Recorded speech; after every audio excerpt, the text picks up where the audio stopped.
Pemirsa, Komnas HAM Sulawesi Tengah membuka posko pengaduan terkait dugaan pelanggaran dalam proses seleksi P3K. Langkah ini diambil setelah banyak laporan dari masyarakat di sejumlah daerah di wilayah Sulawesi Tengah.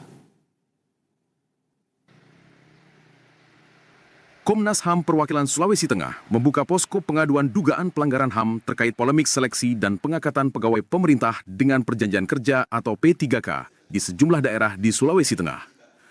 Langkah ini diambil menyusul meningkatnya laporan masyarakat serta maraknya pemberitaan media yang menyoroti dugaan ketidakadilan dalam proses seleksi P3K terutama di Kota Palu, Kabupaten Donggala, dan Kabupaten Sigi.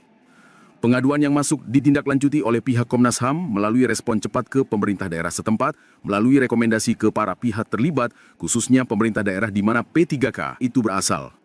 Pengaduan bisa diajukan langsung oleh masyarakat dengan datang ke kantor Komnas HAM Sulteng atau melalui kanal daring resmi yang tersedia. Saat ini, Komnas HAM Sulteng telah menerima beberapa laporan dan semua data yang masuk sedang dalam proses verifikasi dan penanganan. Komnas HAM juga meminta pemerintah daerah dan instansi terkait untuk tetap terbuka dan bekerja sama dalam menyelesaikan masalah ini secara adil. Kami akan merespon cepat ke pemerintah daerah setempat untuk melihat hal ini secara komprehensif dan segera memberi status kepastian kepada warga negara, kepada pencari pekerja, dan kepada P3K yang hak-haknya belum didapat.